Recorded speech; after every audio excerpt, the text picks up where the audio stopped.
He didn't let me down. Everything he said he was going to do, he did. Yeah.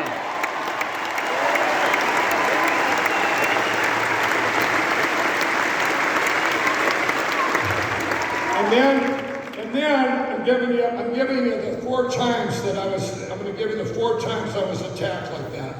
So then we made it through, and we navigated through all the hate back then. We had a couple of box stores back then that said, they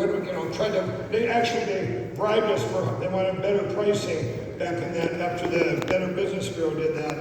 And I wouldn't give it to them. I said, talk to the hand, you're not getting nothing.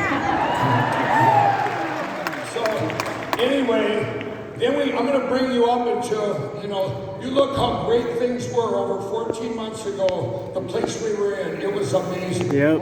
It was absolutely amazing. But I'll tell you, when I get done with this, we're in a better place right now, and I'm going to get to that.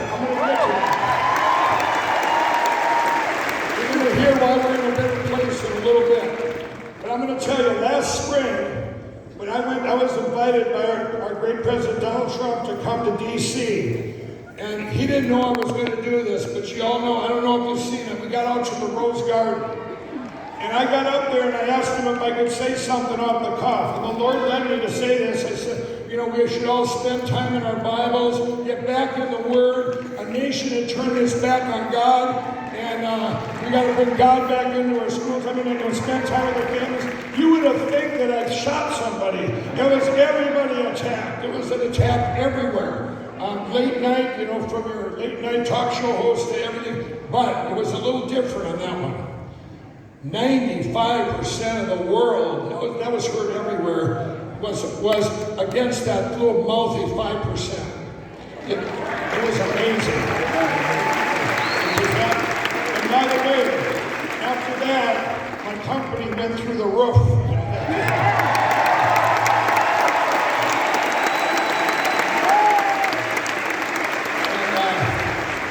Then we all seen this. Here we are in the middle of this terrible China virus pandemic, right? Amen. So it gets to be May. This guy had brought me I became like an information center. We started making masks for everybody at MyPilllow, and at that time, and doing everything we could.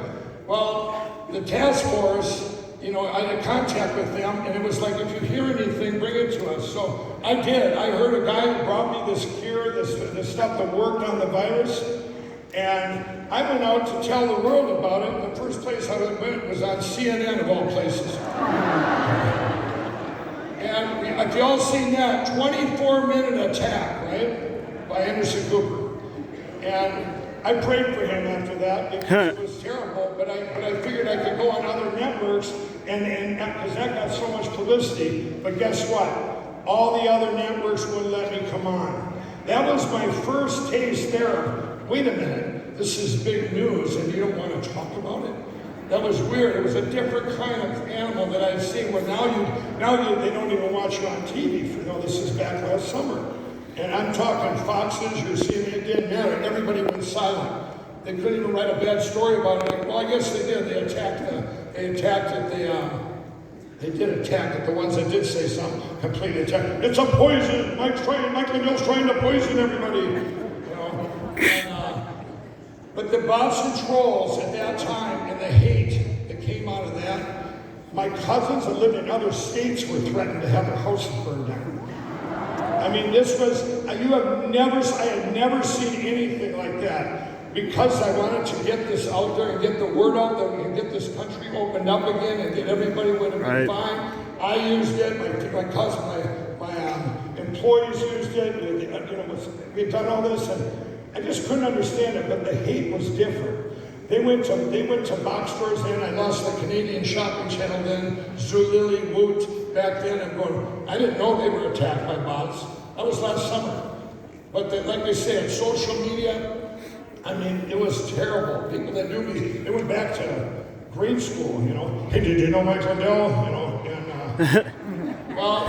So then we'll bring it up to now. So then all the way through this last year, I was all in for a great president. I went to rallies, I spoke, I went there, I tried to get on the news and say, this is, I would go to the rallies. I'd be right back with the news. But none of them would have me on. Just a few outlets because they didn't want anything good being said. Yep. And, right. But so then on November 3rd, and we all realized, and now I'm going to tell you the tale of three miracles. At that night, at 11:15, everyone knew he was going to win. And all of a sudden, it changed. And I'm going to tell you what I know now, plus what I knew then. At 11:15, the algorithms broke in those machines. When I say broke, they need to set them. And you guys are all going to see that this week. They need to be set. I mean, you got to at least kind of predict how many votes are going to be total. Well, they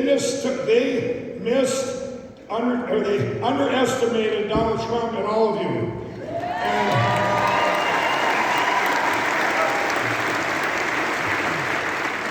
And the vote, what they predicted for him was around 68 million. In reality, he got 80 million votes. Yeah! That's good.